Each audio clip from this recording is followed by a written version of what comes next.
Hey everyone, this is Rich from Misguided Mutts with our Ask the Trainer Thursday question. What's the question for today? Our question is from Nikki. How do you train a solid sit stay? Mine will sit for a few minutes but then lose interest and wander away. Okay, that's a good question, Nikki. Something that we like to actually pride ourselves on are duration exercises where we'll put a dog into a command and they won't move until we give them the okay or the release command. How we start that out, it's like we do all of our training, very simple, small steps, and we work up the big steps. So first what we'll do is we'll have a dog, go into a sit, and we'll basically be about a foot next to him with the leash on. So as soon as the dog goes to break command, we'll just lift the leash up real quick. And basically, the quick upwards motion of the leash will make the dog's butt go right back down. Then what we'll do, we'll slowly start to walk to the front of the dog. So once we have a nice sit stay where they're just to the left of us for about a foot or so, and we could do it for 30 seconds, a minute, 2 minutes, then we'll move to the front of the dog. This is going to maybe make your dog want to try to get up, which is okay because our dogs are going to make mistakes when we start working with them, but we want to help them understand why they made the mistake. So this is why the leash correction of lifting straight up as soon as they sit, or start to get out of their sit, put them back into it, so important. So when you step to the front, your dog starts to move, lift the leash up. You can also step towards the dog with spatial pressure, which generally will make it sit back down.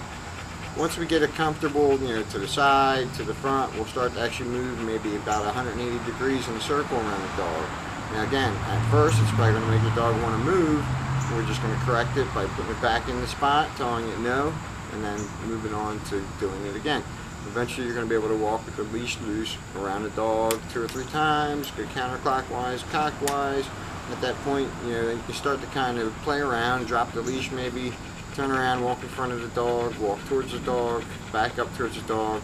If your dog's not getting it, then you might want to back up a little bit. Maybe the circles are too much for you. You might want to do a quarter circle or just a half a circle, because we want our dogs to accomplish and feel that they're accomplishing what we want them to do. So basically, after you get that circle going to where you're comfortably dropping the leash, you're going to start to step back, a foot, 2 feet away. You can still use the leash. I like to use a long leash, maybe a 10 to 20 foot leash, so you can still have control, and he understands that you are in control, and you can move back 10 feet, 20 feet. You start learning longer durations on the sit exercises or the down exercises. Basically, with a lot of repetition and a lot of consistency. So when the dog's going to get up, we want to tell him no. We want to lift the leash up. We want to constantly try to push them. Just getting that sit stay is great, but we want to start to add distractions and proofing. So when we tell them to sit, it doesn't really matter what's going on around them. They're going to follow the command and pull through with it. Hopefully that answers your question. If you have any comments about it, we would love for you to send some to us, or at least post on the video, and we'd love to hear from you. Thanks so much.